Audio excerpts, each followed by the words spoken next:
Lorsque la vie divine vient en nous et qu'elle nous gouverne, elle introduit la vision du trône, qui est notre destinée.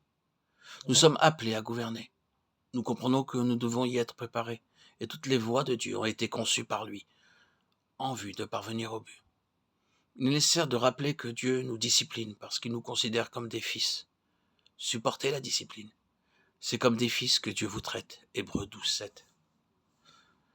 Cette discipline est donc nécessaire afin de nous rendre participants à sa sainteté.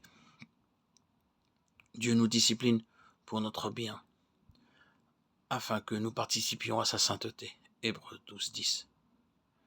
C'est par la discipline spirituelle, sous la main de l'Esprit de Dieu, que nous sommes formés pour atteindre la maturité qui est l'état de fils, pour que nous soyons capables d'accéder au trône. Notre éducation est une chose progressive.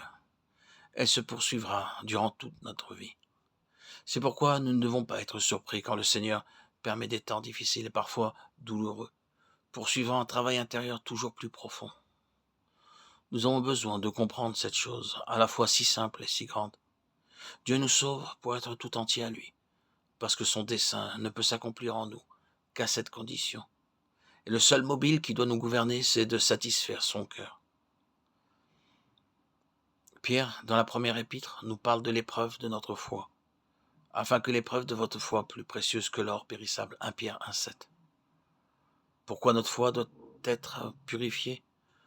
Tout d'abord, il est parlé de votre foi, c'est-à-dire celle que nous exerçons. Alors qu'en Marc 11:22, le Seigneur dit « Ayez foi en Dieu », ou littéralement « Ayez la foi de Dieu ». Notre foi doit être testée par l'épreuve, comme un ouvrage que l'on vient de construire, afin de s'assurer de sa solidité et de la valeur effective des calculs. Notre foi est dans une très large mesure mentale. Les difficultés nous trouvent vite désemparés, ne sachant que faire. Nous ne pouvons parvenir à une réelle foi, celle du cœur, qu'à travers les voies de Dieu. David dut passer par des expériences très douloureuses pour parvenir à une plus haute mesure de foi. Il dut apprendre à se confier en Dieu seul et à crier à lui à travers ses détresses. La foi, toute objective, ne reste pas longtemps dans les difficultés. Tous ceux qui devinrent des hommes de foi furent des solitaires. Ils eurent à apprendre à être seuls avec Dieu, sans aucune aide ni secours.